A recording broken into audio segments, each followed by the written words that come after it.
Master को प्रणाम।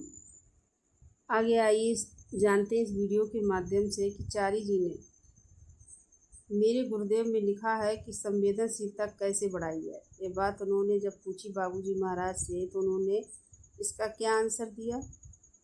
उन्होंने लिखा है कि मैंने गुरुदेव से पूछा कि संवेदनशीलता कैसे बढ़ाई जाए। वे कहने लगे, जागरूकता पैदा करो। जो कुछ हो रहा है उस पर हमेशा सतर्क रहने की कोशिश करोगे तो संवेदनशीलता बढ़ेगी। बहुत से लोग ध्यान में बैठते हैं, लेकिन मुझे ये कहते हुए अफसोस होता है कि उनमें से कई लोगों को पता भी नहीं चलता कि ध्यान के दौरान संरचना में क्या हो रहा है। ऐसा क्यों होता है? क्योंकि जो कुछ भी हो रहा है उसे समझने के लिए वे इंतज़ार नहीं करते। प्राणा आहुति और उसको जो असर संरचना पर हो रहा है उसके प्रति हमें सतर्क रहना है, तभी तो ध्यान का असली आनंद मिलना शुरू होता है।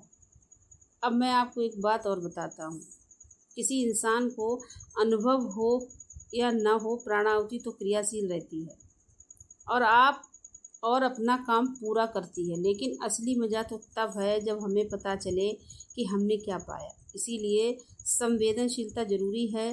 दूसरा फ़ायदा ये है कि जैसे जैसे आप संवेदनशील बनते जाएंगे वैसे वैसे आप तेज़ी से आगे बढ़ेंगे, क्योंकि जब आपको मालूम है कि क्या काम हो रहा है तो आप मालिक के साथ उत्साहपूर्वक सहयोग कर सकते हैं। यह एक बड़ा फ़ायदा है। लेकिन हम आपको एक बात और बताते हैं। दूसरी ओर से देखें तो संवेदनशीलता अहित का कारण भी बन सकती है, क्योंकि आप हर चीज़ से प्रभावित होने लगते हैं। हर बात आप पर असर करने लगती है। ये काफ़ी परेशानी और दुख का कारण बन सकती है।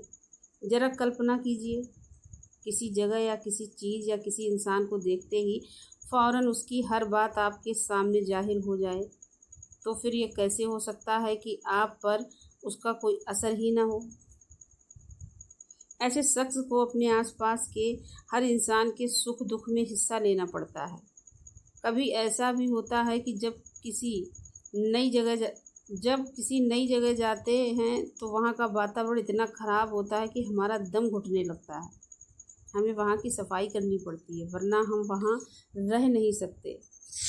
इस तरह से जहाँ भी हम जाते हैं हमें सफाई का काम करना पड़ता है।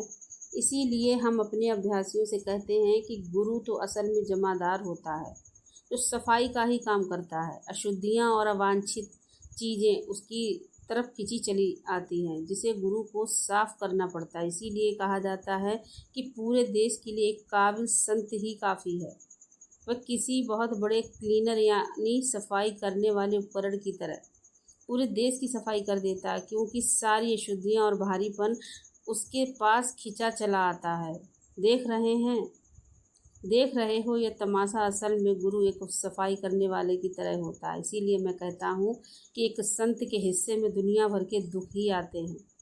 इसीलिए अपनी संवेदनशीलता को काबू में रखना पड़ता है ताकि उसका ज़्यादा असर ना हो, वरना संवेदनशील इंसान खुद अपने वातावरण का शिकार बन जाएगा। मुझे ये वाक़या याद है कि जब गुरुदेव किसी शहर में अभ्यासियों से मिलने गए, मैं भी उनके साथ गया था। हमारे ठहरने का इंतज़ाम एक अभ्यासी के घर किया गया था। दिन तो अच्छी तरह बीत गया, परंतु सारी रात गुरुदेव बड़े बेचैन रहे और उनकी नींद बार बार उचटती रही। सुबह उठने पर मैंने गुरुदेव को बहुत ही बेचैन और थका हुआ पाया। अगली रात हम लोग पास के होटल में चले गए और खुशी की बात थी कि वहाँ गुरुदेव रात भर बड़ी गहरी नींद में सोए। सुबह जगने पर वे कहने लगे, देखो हम लोग एक होटल में हैं जहाँ हज़ारों लोग आते जाते हैं, लेकिन यहाँ का वातावरण उस जगह से ज़्यादा अच्छा है, शुद्ध है। क्या यह शर्म की बात नहीं है कि किसी के घर का वातावरण इतना भारी और गंदा हो, जबकि होटल का उससे ज़्यादा शुद्ध और हल्का?